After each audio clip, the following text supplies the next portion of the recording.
O Evangelho de Jesus Cristo segundo João, capítulo 6, verso de número 22, nós vamos até o verso de número 40. O Evangelho de Jesus Cristo segundo João, capítulo 6, verso do 22 ao verso de número 40. A palavra do Senhor diz assim: No dia seguinte, a multidão que ficara do outro lado do mar percebeu que aí havia um único barco e que Jesus não embarcara nele com os discípulos, mas que estes haviam partido sós. Então outros barcos chegaram de Tiberíades, perto do lugar em que comeram o pão. Tendo o Senhor dado graças, percebendo a multidão que Jesus não estava ali, nem os seus discípulos, tomaram os barcos e foram para Cafarnaum à procura de Jesus.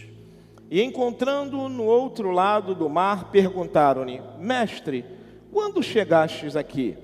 Respondeu Jesus: em verdade vos digo, que me buscais não pelos sinais miraculosos ou extraordinários que vistes, mas porque comestes do pão e vos fartastes.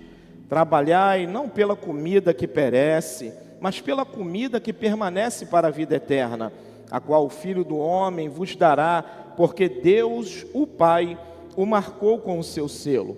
Perguntaram eles: que faremos para executar as obras de Deus? Respondeu novamente Jesus: a obra de Deus é esta: crede naquele que ele enviou. Então lhe perguntaram: que sinal miraculoso ou extraordinário, pois, fazes tu para que vejamos e creiamos em ti? Que farás? Nossos pais comeram o maná no deserto. Eles vão lá em Moisés para relembrar disso. Nossos pais comeram o maná no deserto. Como está escrito, deu-lhes a comer o pão do céu. Disse-lhe Jesus: em verdade vos digo, não foi Moisés quem vos deu o pão do céu, mas é meu Pai quem dá o verdadeiro pão do céu. Pois o pão de Deus é aquele que desce do céu e dá vida ao mundo. Disseram-lhe: Senhor, dai-nos sempre desse pão. Então Jesus lhes declarou: eu sou o pão da vida. Aquele que vem a mim não terá fome, e quem crê em mim jamais terá sede. Como, porém, eu vos disse, vós me vistes, e contudo não credes.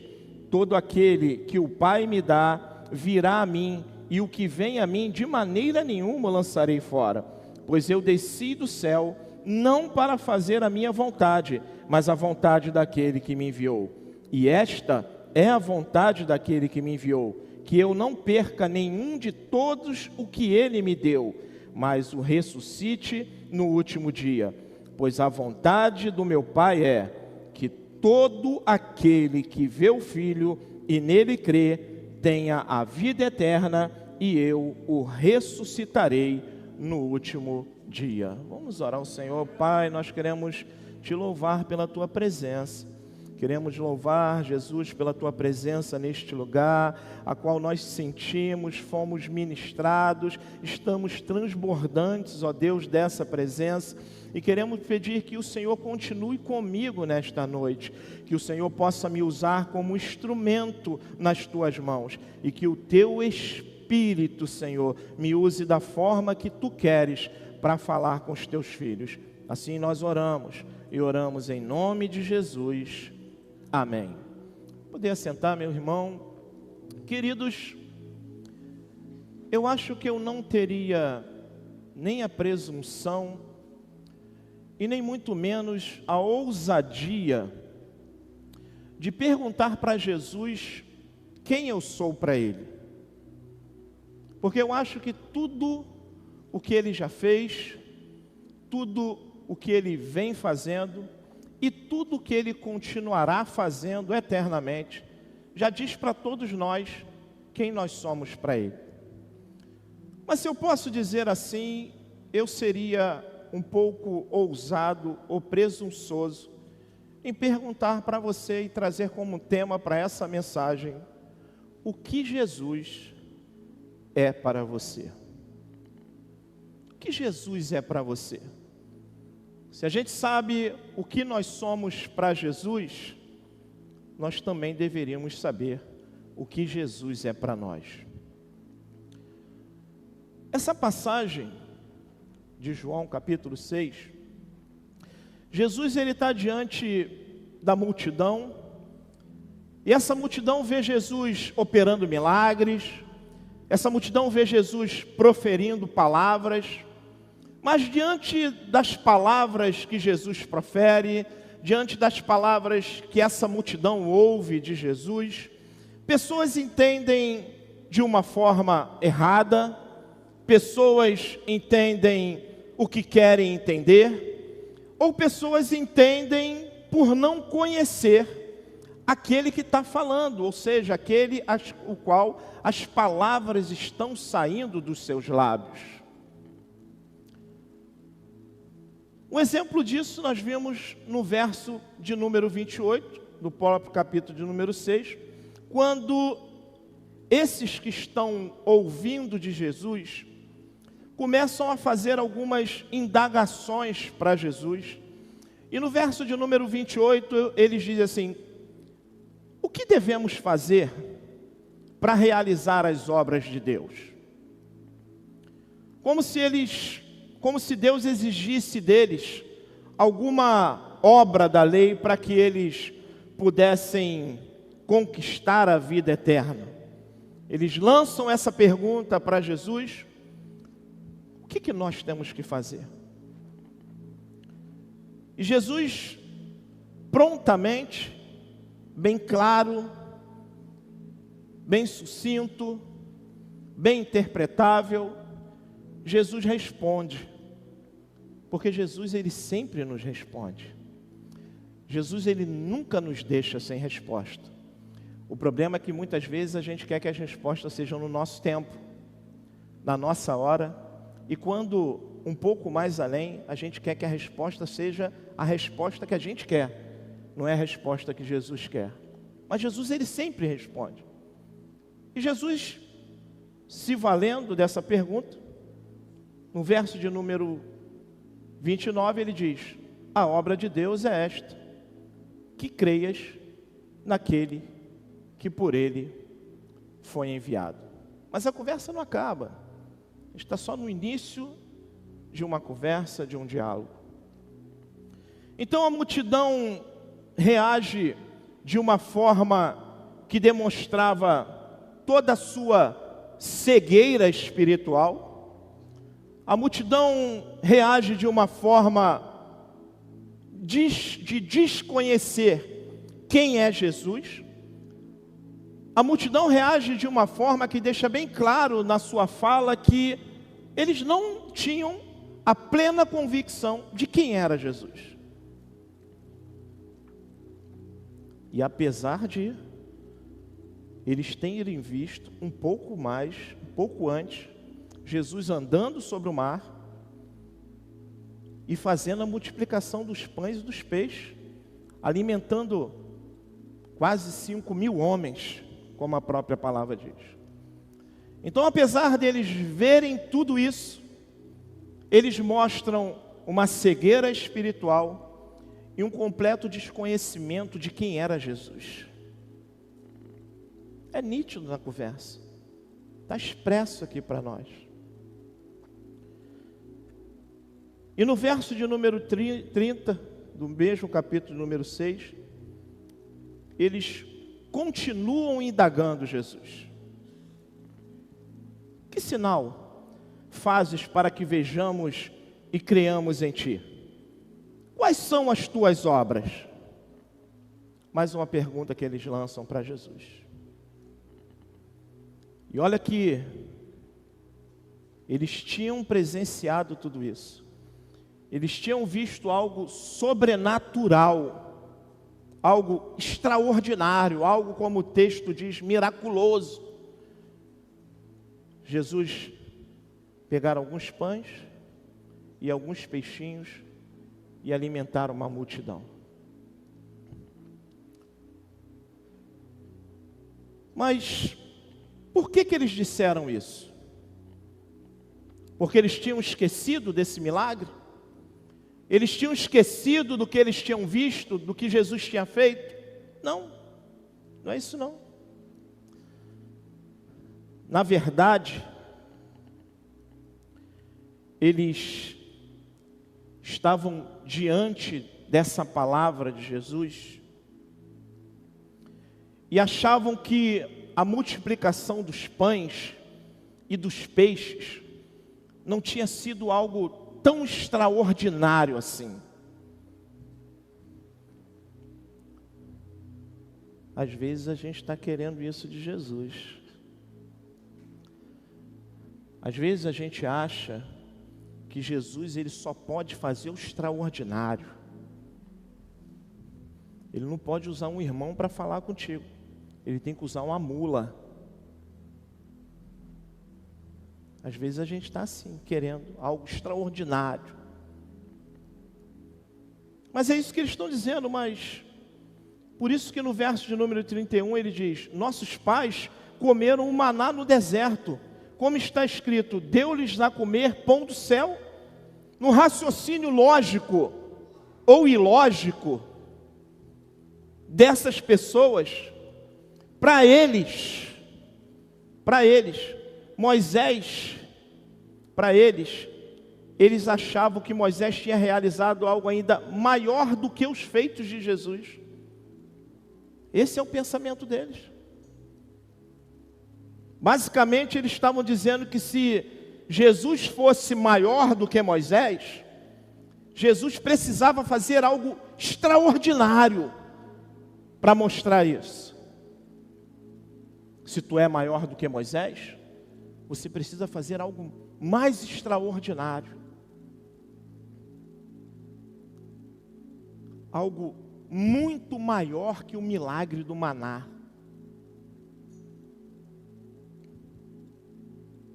Aí Jesus repreende aquelas pessoas. Aí Jesus começa a mostrar para eles quem Ele é. Aí Ele repreende aquelas pessoas incrédulas, dizendo que o verdadeiro doador de todas as coisas é o Pai que está nos céus. É Ele que dá aos homens não apenas um pão que alimenta o corpo, mas um pão que alimenta o espírito. Jesus, para mim, pastor Arthur, é o pão que alimenta o meu espírito.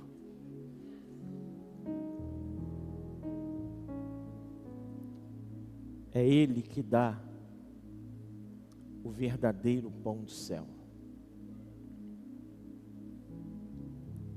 Esses homens estavam preocupados com o material. Tem muita gente achando que Jesus é um corpo descartável. Você precisa dele para beber uma água num bebedouro. Você vai lá, enche, bebe, sacia a sua sede, depois você amassa, ou então você joga no lixo.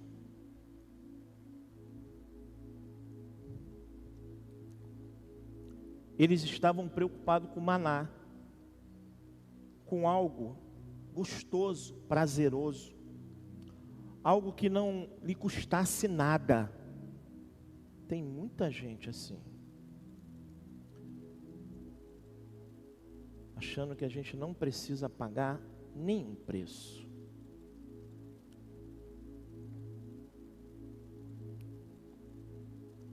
Escuta o que eu vou te dizer nessa noite, meu irmão. Escuta o que eu vou dizer para você nessa noite, minha irmã. O maná, ele não produz vida eterna. O que produz vida eterna é Jesus. Jesus é o genuíno pão da vida. Jesus é o pão da vida que sacia a fome. Jesus é a água que jorra para a vida eterna. João, no capítulo 4, no verso de número 14, ele diz: aquele que beber da água que eu lhe der, nunca terá sede, porque a água que eu lhe der, se fará nele uma fonte de água que salte para a vida eterna. Quando Jesus afirma, eu sou o pão da vida, Ele está dizendo algo, Ele está falando de algo espiritual, Ele está falando de algo eterno, Ele está falando de algo que é para a eternidade, Ele está falando de algo que é para sempre. É por isso que Ele diz, eu sou o pão da vida. É por isso que Ele afirma que quem vai até Ele jamais terá fome, e quem crê nele jamais terá sede, porque é algo eterno, é algo que não vai acabar.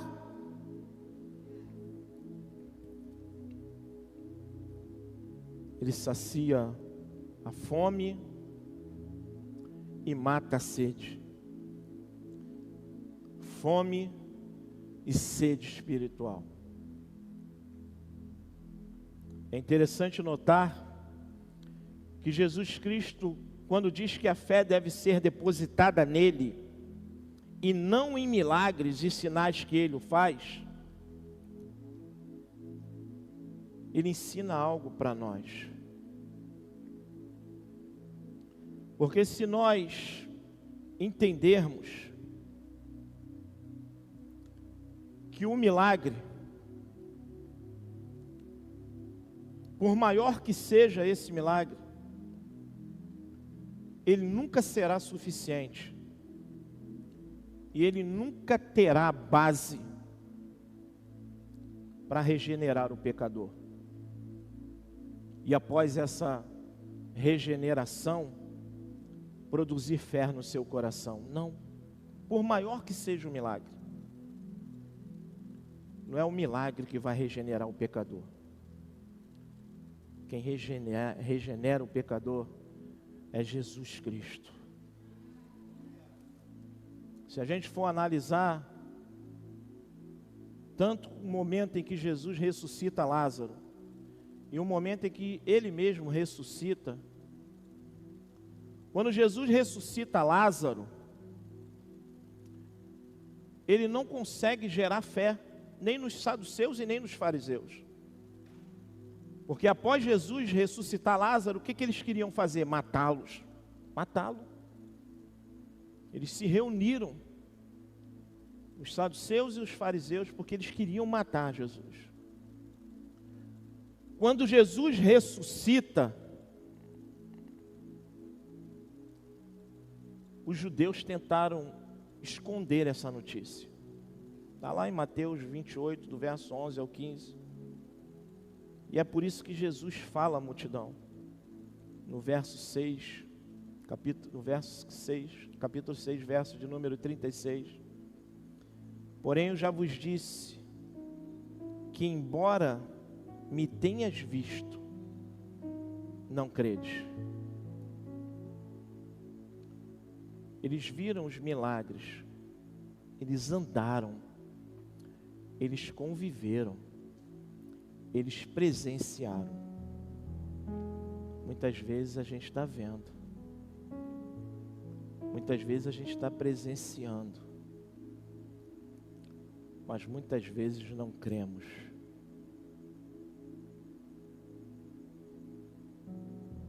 Mas depois de explanarmos esses pontos, qual é a conclusão que nós podemos chegar de quem é Jesus para nós?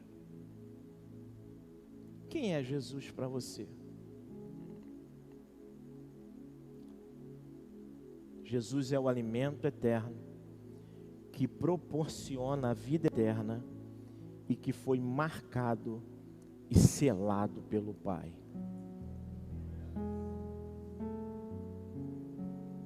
Verso de número 27. Trabalhai não pela comida que perece, mas pela comida que permanece para a vida eterna, a qual o Filho do Homem vos dará, porque Deus, o Pai, o marcou com o selo. Jesus, ele não é um alimento que perece. Jesus não é uma vida que se acaba. Sabe o que Jesus é para mim, meu irmão? Jesus é a comida que permanece para a vida eterna. Sabe o que eu concluo quando eu paro e reflito o que Jesus é na minha vida, quem Ele é na minha vida?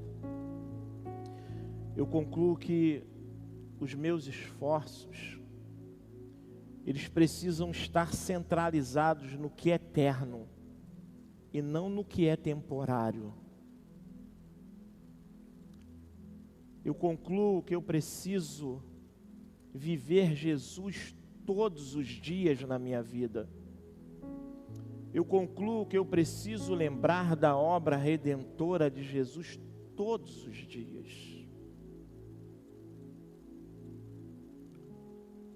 Quando a palavra do Senhor diz que Deus cela, Ele está dizendo que Jesus é o único que pode preencher essa fome e essa sede do ser humano. Porque se existe um bicho insaciável, é o ser humano. O ser humano, quanto mais ele tem, mais ele quer. O ser humano, quanto mais ele tem, mais insatisfeito ele vive. O ser humano, quanto mais ele recebe, mais ingrato ele se torna.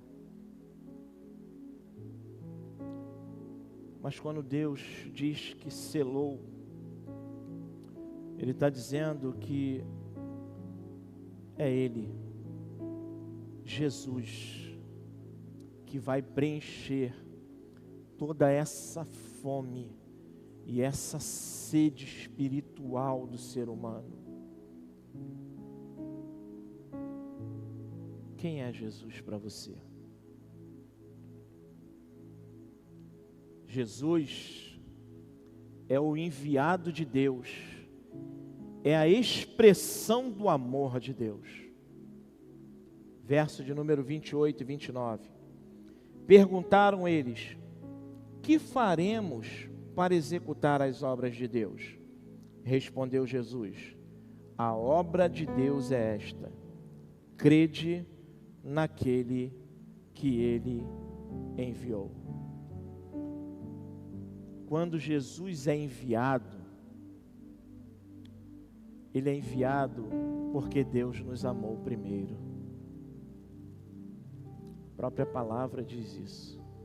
Porque Deus amou o mundo de tal maneira que enviou o seu Filho unigênito para que todo aquele que nele crê não pereça, mas tenha vida eterna. Quando Deus envia Jesus, Ele está expressando com a sua atitude o amor por mim e o amor por você. No verso 28, eles disseram: pois que faremos para executarmos a obra de Deus? Eles queriam fazer a obra de Deus. Mas como fazer a obra de Deus se eles mostravam um desconhecimento desse Deus? Como eu posso fazer a obra de Deus quando na verdade eu não conheço o Deus da obra? Eles queriam fazer a obra de Deus quando na verdade a maioria deles nem mesmo conhecia Deus. Eles tinham um conhecimento equivocado de quem era Deus, mas eles queriam fazer a obra. Aí no verso de número 29, Jesus responde, ele diz: a obra de Deus é esta, que creias naquele que Ele enviou. Muitas vezes nós dizemos que sem fé é impossível agradar a Deus. Hebreus 11, verso de número 6. Muitas vezes nós falamos isso. Mas a grande obra que Deus requer de nós é a fé no seu Filho.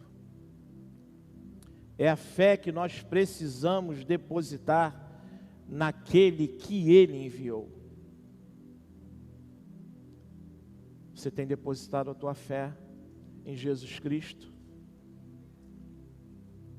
Você tem crido em Jesus Cristo? Você tem confiado em Jesus Cristo?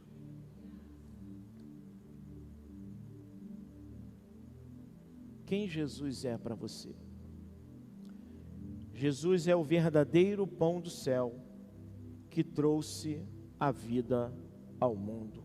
Versículo 30 ao versículo de número 33. Então lhe perguntaram: que sinal miraculoso, pois, fazes tu, para que vejamos e creiamos em ti? Que farás? Nossos pais comeram o maná no deserto, como está escrito: deu-lhes a comer pão do céu. Disse-lhe Jesus: em verdade vos digo, não foi Moisés quem vos deu o pão do céu, mas é meu Pai quem dá o verdadeiro pão do céu.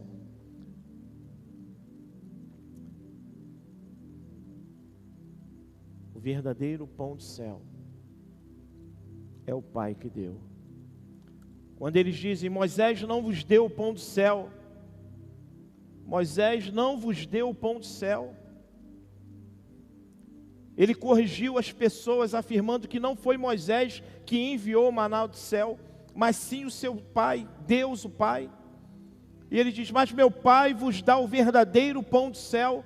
Ele queria desviar a atenção delas do pão perecível para o pão verdadeiro, o Senhor Jesus Cristo. A intenção era essa.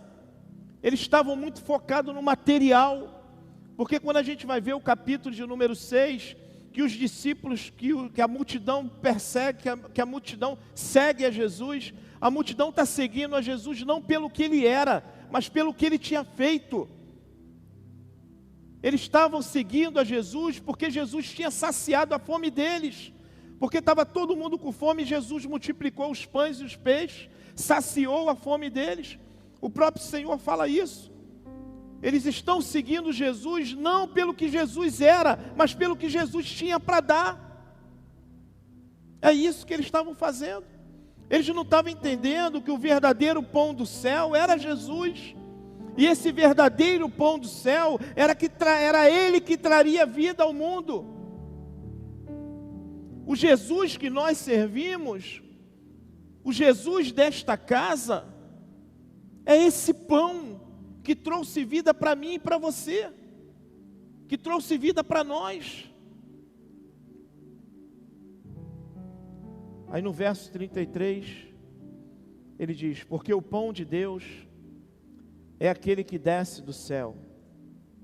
Outra vez ele se apresenta como Messias, como o verdadeiro Senhor de Israel. Novamente Jesus está se revelando, ensinando, se mostrando, fazendo ser conhecido. E ele diz: e dá vida ao mundo. O pão perecível não dá a vida eterna. Só Cristo é essa vida. Porque Cristo não é um pão perecível.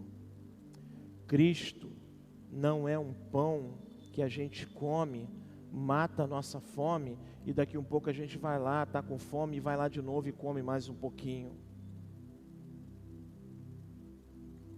Jesus Cristo é o pão da vida, e é Ele que traz essa vida.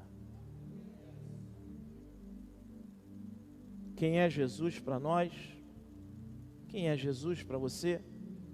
É aquele que nos dá a oportunidade de crer nele e de nos achegarmos a ele e não termos mais nem fome e nem muito menos sede. Verso de número 34 e 35, a palavra do Senhor diz assim: disseram-lhe: Senhor, dai-nos sempre desse pão. Então Jesus lhes declarou: eu sou o pão da vida.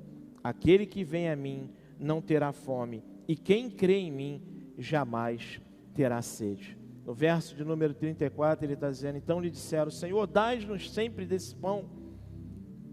Embora pareça estranho quando eles descobriram que o pão era Jesus, e qual era a exigência para obter esse pão. Eles descobrem que o pão não era um pão perecível, eles descobrem que o pão era Jesus. Mas é interessante que quando eles descobrem que esse pão era Jesus, e que havia uma condição para que eles pudessem comer desse pão e beber dessa água, eles se abandonam, eles vão embora,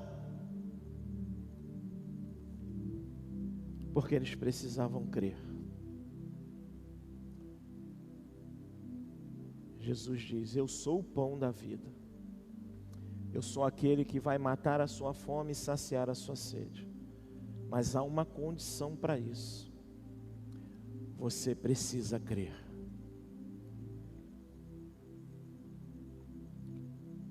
Aí no verso de número 35, Jesus diz: eu sou o pão da vida, e eles ainda não tinham compreendido.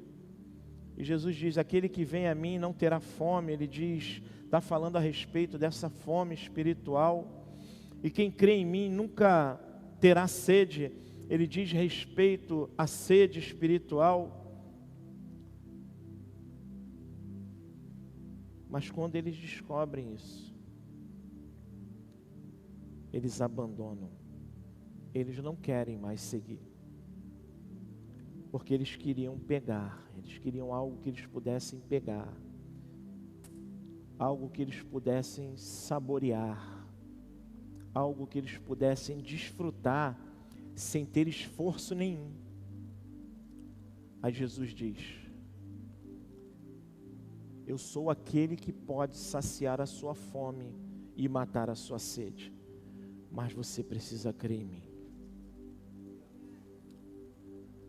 Às vezes tem muitos querendo que Jesus sacie a sua fome e a sua sede espiritual, mas não querem crer.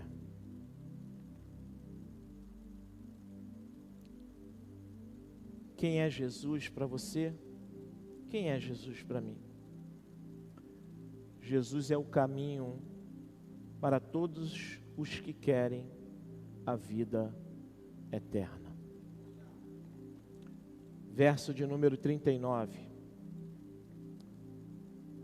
E esta é a vontade daquele que me enviou, de todos os que ele me deu, mas o ressuscite no último dia. Que contemplamos nesse versículo 39 e versículo de número 40, quando ele diz: pois a vontade do meu Pai é que todo aquele que vê o Filho e nele crê tenha a vida eterna, e eu o ressuscitarei no último dia. Quando Jesus, quando tem essa fala no verso de número 39, nós contemplamos nesses versículos, no versículo 39, nós contemplamos a bênção da redenção. O que ele veio para fazer seria feito. No verso de número 40, nós vemos quando ele diz: porquanto a vontade daquele que me enviou é esta. Ele fala dos desejos do Pai, a fala da ressurreição que está por vir, quando todos os crentes receberão todos os benefícios do seu sacrifício na cruz. É isso que ele está dizendo no verso 39, verso de número 40, que todo aquele que vê o Filho e crê nele, caminhe para a vida eterna. Essa é a vontade de Deus. Quem Jesus é para nós?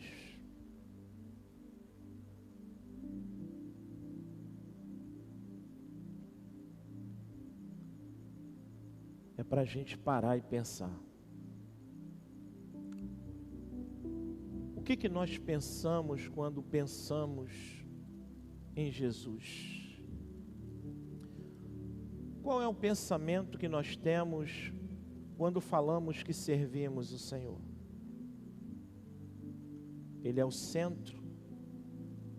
Ele está em primeiro lugar? Ele está em primeiro lugar nas nossas falas? Ele está em primeiro lugar nas nossas ministrações? Quem é Jesus? É um supermercado que a gente deseja, precisa de alguma coisa, vai lá e compra? Quem é Jesus? É um fast food? É uma comida rápida quando a gente precisa? Quem é Jesus para você? É aquele que, quando você precisa de uma cura, você vai até Ele e Ele cura e depois você desaparece? É esse Jesus? Jesus é isso para você? Jesus para você é aquele que, quando você precisa de um socorro, você diz: Ele é o meu socorro, bem presente nos momentos da angústia, mas quando as angústias passam, você não lembra mais dele? Jesus é uma porta que você precisa abrir e você abre, e depois que você passa, você nem fecha, você não precisa mais. Quem é Jesus para você?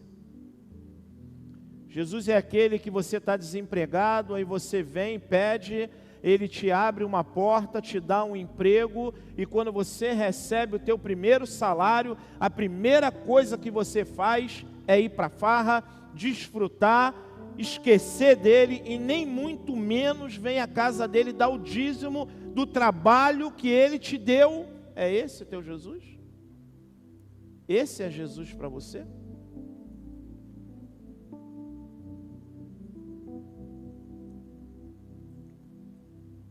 Para concluirmos,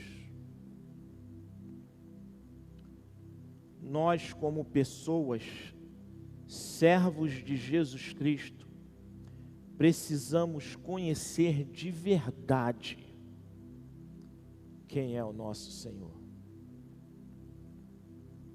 Precisamos compreender a essência verdadeira no que diz respeito ao que Ele fez lá na cruz por amor às nossas vidas. Conhecer Jesus é crer nele. Nunca foi, nunca é e nunca será. Nunca uma questão de fazer. Não. Sempre será uma questão de crer. Sempre será uma questão de crer.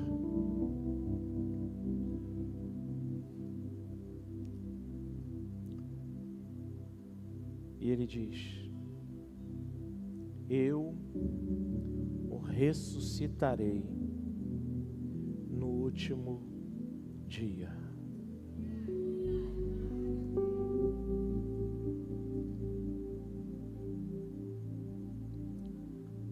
A ressurreição, meu irmão, só é garantida em Jesus. É Ele, somente Ele, que tem o poder para nos ressuscitar no último dia. E eu quero concluir dizendo, meu irmão, que o que é, o que era, Ele há de vir, Ele voltará para para buscar a sua igreja.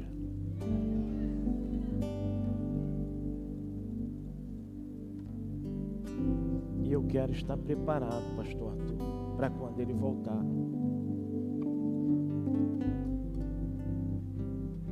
Quem Jesus é para você?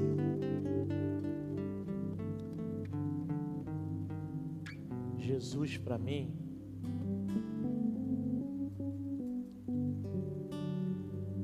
é o Rei da Glória. E só Ele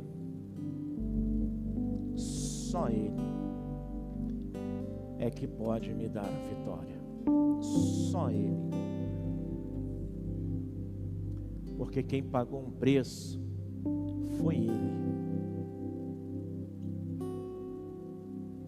Então pense, meu. Para nós falarmos de cura e de milagres, nós temos que conhecer quem é esse que faz a cura e faz os milagres. Eu creio nos milagres. Eu recebi muitos milagres. Eu recebi muita cura. Porém, maior que a cura e maior que o milagre é o dono da cura, é o dono do milagre. É aquele que tem nas suas mãos a cura e o milagre.